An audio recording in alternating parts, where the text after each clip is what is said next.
Hey friends, Mrs. G here, back for week number 2 of Kindness Club.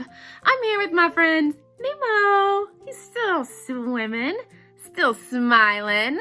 How about you? You still swimming? You still smiling?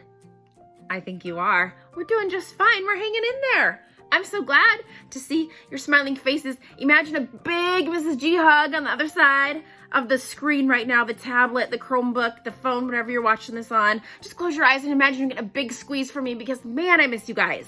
Still missing you. It's not going to stop either. Still missing my friends. Nemo's missing you too. He is. Okay, so before I jump in to second week of Kindness Club, I'm still bouncing on my bouncy ball. Still got Bella swimming around back here. There she is, saying, hi, friends. Look, she's smiling for the camera. You can't tell, but she's smiling too.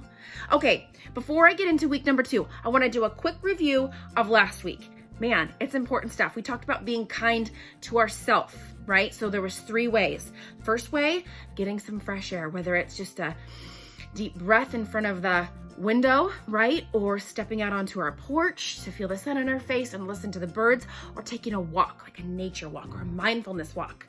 Second way was to give hugs and to get hugs. 20 seconds of a hug does so much good for our brain and body, especially now when we can't see a lot of people. Number 3 was to do things for other people. We need to take our thoughts off of us and think about something else. What can I do to make someone's day? How can I surprise somebody with my kindness? Right, so that was number 3, is what have you done for somebody else? So those were the 3 that we focused on last week. Hopefully you kept those in your mind and practiced a little bit. This week, we're gonna talk about kindness to self in a different way. What's the part of our body that's right behind our eyes, inside our heads? It's our brain. Today, we are going to focus on how to be kind to your mind. But Mrs. G, why we gotta talk about being kind to our mind? Well, let me tell you why. We're not so much of what we eat. We're not so much of what we do. Guess what we are the most of? What we think. Let me tell you why. See this number here? Boom. That's not a small number. That's 30,000. 30,000. Guess what that is? On average, that's how many thoughts we think a day. 30,000. And so that is like around 31 thoughts per minute. And guess what scientists have found? They've actually found that 70% of our thoughts aren't so good. They're thoughts that aren't helpful. They're sad thoughts, mad thoughts, thoughts that don't make us happy. How we think is how we feel, and 70% are usually not that good. Are we feeling very good? I don't know. Here's what I have to tell you though, friends. You have a choice. We have a choice. So that is why this week we are going to focus on 2 ways we can be kind to our mind.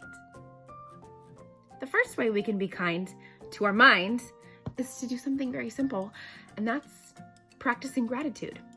Gratitude is the feeling of thankfulness. It's feeling thankful. It's appreciating things.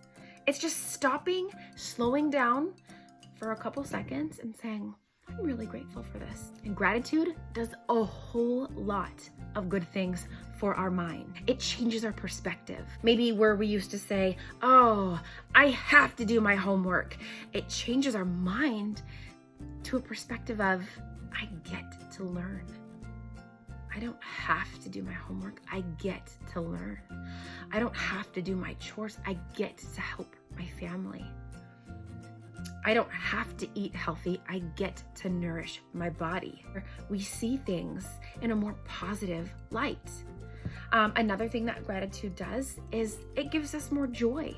When we reflect on things we're thankful for, we get to relive all the good in our life.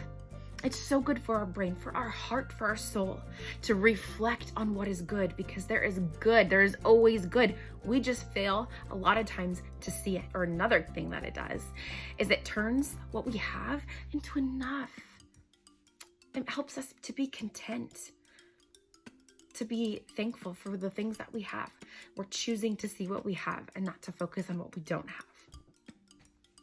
So when it comes to gratitude, what I want you to focus on this week is 3 times during your day, 3 times during your day, I want you to be intentional. That means on purpose with being grateful. Our first thing in the morning. So before you even let your feet hit the floor, before you open up your Chromebook, before you look at a screen like your phone or the TV, before you do anything else, just lay there in the stillness in your warm bed and think, what are 3 things right now in this moment that I am grateful for? And I guarantee you, you're gonna start your day off when your feet hit the ground. You're gonna be ready to go.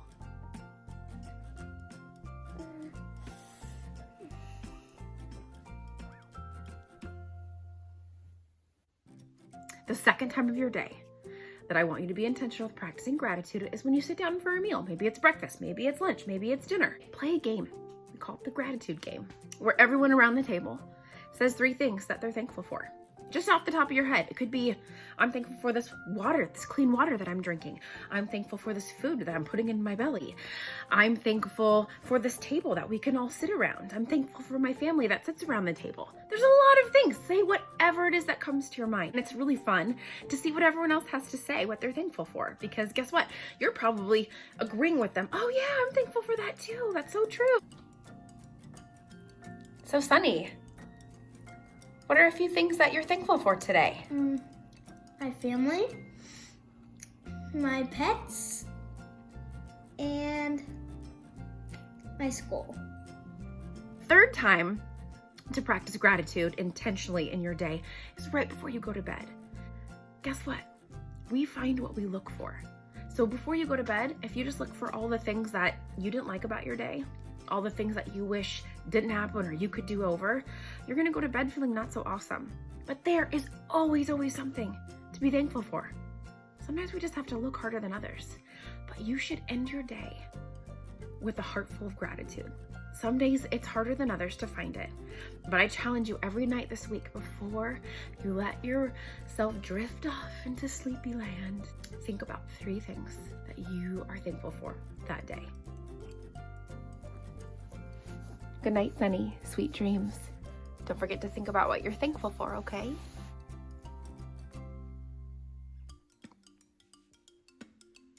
And the second way to be kind to your mind is to remember that your thoughts make your mood, dude. Our thoughts make our mood. So guess what? If your mood is not very good, I betcha that your thoughts aren't very good either. Our body hears and feels what our mind is thinking. So we have to be so careful what we're thinking. The analogy I like to use when I teach this is the analogy of the rotten fruit. And a lot of you have heard this, but I'm going to remind you again. The analogy of the rotten fruit goes like this. If you are so hungry for a piece of fruit, you want something crisp and delicious. Well, let's say it's a warm day outside and your grandma, your mom, or your aunt just stocked your fridge with a bunch of delicious apples. And all you can think about as you're playing outside is, oh man, I want to sink my teeth into one of those apples. So you head inside and you open up the fridge and you reach into the fruit drawer. And as you grab onto an apple, you notice that your fingers kind of sink into it and you hold it up and it's wormy and it's brown and it's rotten. Would you bite into that rotten apple? Probably not. Our body wouldn't feel super awesome if we ate a rotten piece of fruit. It might make us sick. So friends, my question to you is, if we wouldn't put rotten food into our belly, why do we put rotten thoughts into our brain? This is any negative thought. I'm never gonna get it. I'm never gonna be smart enough. I'm never gonna be pretty enough. I'm never gonna be popular. I'm never gonna be included. I'm never gonna be a winner. Whatever it is, I'm never gonna be the best at this. Whatever it is that you're feeding your mind, I'm dumb, I'm a loser, I'm nobody. All of these thoughts are rotten fruit. They don't make our stomach sick when we think them, but they make our mind sick, and we've got to stop them. And remember, friends, you have a choice. You have a choice in this. You don't have to eat the rotten fruit. The choice is, When you have an opportunity, when you have a challenge, your choice is, you can say the negative thought, which a negative thought could be, I'll never be able to do it. Another choice in response is a neutral thought, which is, this is hard. and the positive thought would be, This is a chance for me to improve. I got this. so your challenge is to improve your mood, dude. Think how you want to feel. Our thoughts determine our feelings. So catch those rotten thoughts. Think about it. When you're feeling yucky, pay attention to what kind of thoughts you've been having. I guarantee you've probably been munching on some rotten rind fruit, right? We need to feed our mind kind words. Like, this is hard, but I'm not gonna give up. What I'm going through is tough, but I've been through tough things before. I got this. I can do this. I am strong.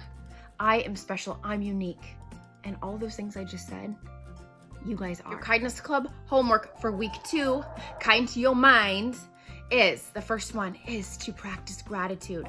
Put a note by your bed. The first thing you should do before your feet hit the ground when you wake up in the morning is think of immediately what you're thankful for. Play a thankful game at a meal. Sit down to dinner with your family and talk about what you're thankful for. And then right before you go to bed at night, before you let yourself drift off into sleep, think of what you're grateful for that day. There's always something to be thankful for. Challenge number 2, second piece of homework for this week, is to pay attention to what rotten thoughts you might be feeding your mind. Think how you want to feel. If you want to feel good, you have to think good. We want to feel happy, we have to think happy. So take those rotten thoughts that you might be feeding your mind and replace them with thoughts like, I belong, I'm lovable, I matter. It's okay if I don't feel okay right now, I'm gonna get through this. I can calm myself with deep breaths.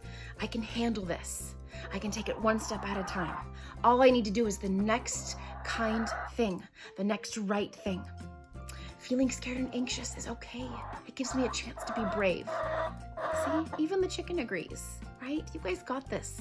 It's gonna be a great week. So practice kind to your mind, good thoughts, and boost your mood with gratitude. All right, Mrs. G loves you. Hope you guys have a great week.